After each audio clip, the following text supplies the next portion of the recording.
नमस्कार दोस्तों, मैं डॉक्टर रमेश जोशी आप लोगों के बीच में आज अश्वगंधा की खेती के बारे में आपको बताऊंगा कि अश्वगंधा की खेती कैसे करें और उसके क्या लाभ हैं। अश्वगंधा के लिए सब जहाँ तक बात करूँ कि इसका नाम अश्वगंधा क्यों पड़ा, क्योंकि इसके अंदर से जो गंध निकलती है वो घोड़े के मूत्र से के तरह निकलती है, इसीलिए इसका नाम अश्वगंधा है। अश्वगंधा का चिकित्सीय और आयुर्वेदिक औषधि के क्षेत्र में बहुत बड़ा नाम है, क्योंकि इसको बलवर्धक, स्फूर्तिदायक और स्मरण शक्ति वर्धक, तनाव रोधक और कैंसर रोधी माना जाता है। इसकी जड़, पत्ती, बीज, फल सभी उपयोगी होते हैं।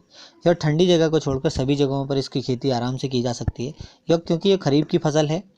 भूमि जो इसके लिए चाहिए वो चाहिए जहाँ पर अच्छी जल निकासी हो, दोमट मिट्टी हो या लाल मिट्टी हो जिसका pH मान 7.5 से लेकर 8 माना जाता है। कम उपजाऊ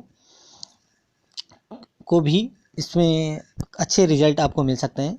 1 हेक्टेयर में कम से कम आपको 10 से 15 kg बीज चाहिए। इसकी बुआई जुलाई से लेकर सितंबर के महीने में की जा सकती है।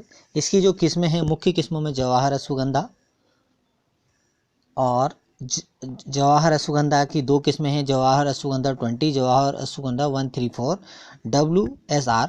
इसकी जो 3 किस्में हैं, इसके अलावा आपको 1 हेक्टेयर के लिए कम से कम 8 से 10 टन गोबर और 2 से 3 सिंचाई की ज़रूरत है। अगर वर्षा नहीं हुई है, अगर वर्षा हुई है तो आपको कोई सिंचाई की ज़रूरत नहीं है। ना होने की स्थिति में आप इसके अंदर 2 से 3 सिंचाई कर सकते हैं। जहाँ तक बात आती है इसकी बिजाई की, तो बिजाई इसकी आप 20 से 30 दिनों के अंदर कर लें। और इसकी गुड़ाई की जहाँ तक बात आती है, क्योंकि गुड़ाई इसलिए ज़रूरी है क्योंकि इसके अंदर जो कीटनाशक जो हैं, खरपतवार हैं, जो उसके आपके पौधे को नुकसान पहुँचा सकते हैं, उसकी गुड़ाई आप 40 से 45 दिनों के अंदर कर लें। रही बात 1 हेक्टेयर के अंदर, इसमें 5 ट्रॉली गोबर, वर्मी कंपोस्ट की खाद आप डालेंगे, जो ताकि उस ज़मीन को प्रॉपर उर्वरक मिल सकें। इसके लिए आपको 15 kg फास्फोरस और 15 kg नाइट्रोजन भी अपनी ज़मीन पर आपको डालना होगा, क्योंकि अगर असली फसल आपको लेनी है। रही बात इसमें कीट पतंगों की, तो सबसे जो इसका कीट है वो महू कीट है।